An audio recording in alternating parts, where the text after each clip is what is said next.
Alright, so I've been goofing around. Just got a 3D printer. I've had it for a while. Hadn't had time to really mess with it much, but this is what I've been working on. The logo I just got off of a web page. It was just something random. Like, yeah, sure. I was searching for random pictures. It's 3D printed.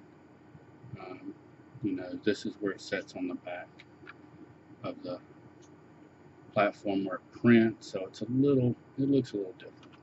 This back. So whatever. I thought about doing the bottom, but I don't know how the top will come out with the sag, having to print across.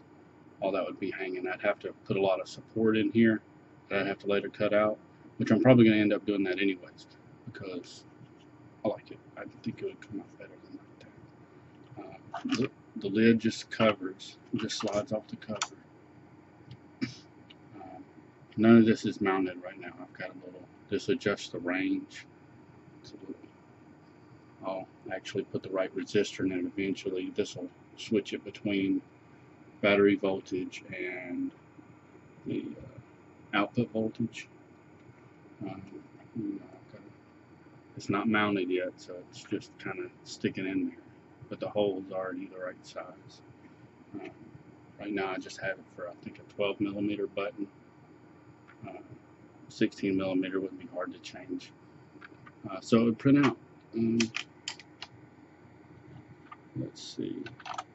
Right now it does about 3.7 to 6.4, 6.5, somewhere around there. I've got it. This is a 0.09 quad coil with a 22 gauge gplat. Needs juice. I got it set at 3.65 volts right now.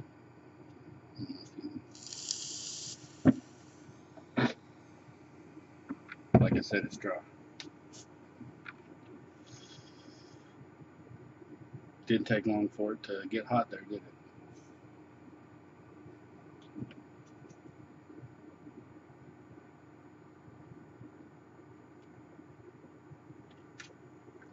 I'm just going to put some juice on it.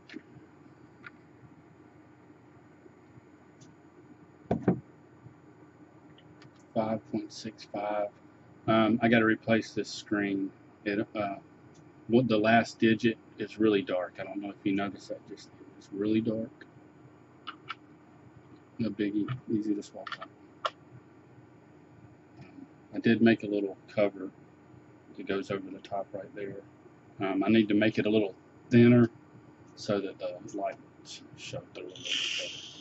So that the light shows through a little bit better. It's kind of, yeah.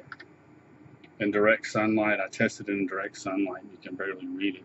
But in any not brilliantly bright light, it's really good, which I actually like, because last thing I want to do is be vaping in the middle of the night, when it's dark in my room, or when I'm driving at night, it blinds me.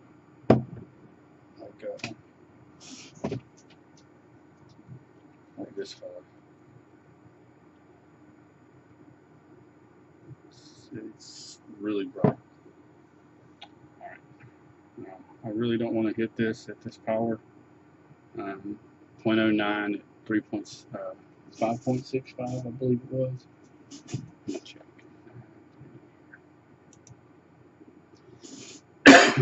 5.65, we're looking at 354.69 watts, so shit ton of power. And it's a dry hit no matter how much you put in here. Just, maybe you can build a better coil than me, but we'll see how she goes.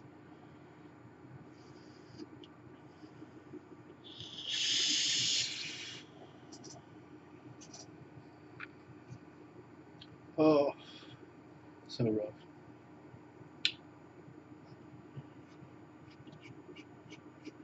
I'll show you a little bit here.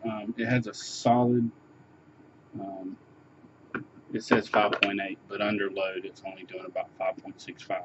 It'll do over 6. I mean, it'll break 350, no problem. Right now we're looking at about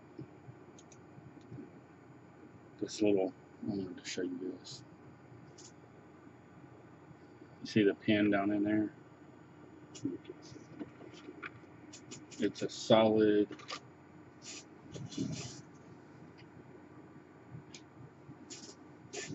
solid 10 gauge wire. I didn't use the floating 510 in here. I've just had bad luck with them. But with this much power, but you can tell if I push on it, it's got a really strong resistance, but it floats. You see how it kicks right back? Works really good. I have a standoff in the back that the chip is sitting up against, and this is actually connected to about 6 leads on the chip. It's not going anywhere. So yeah, works really good. Alright, well that's my little box, and I don't know. I have a long ways to go on. I'm still going to tinker with some things. The door, it's not quite flush down there. You see, I don't have it right. And it's not sliding up enough. I just need to adjust my little gaps down here. You got shrinkage, and you got to upgrade them by percentage to get them the right size. But yeah, anyways, thanks for watching. Have a good one.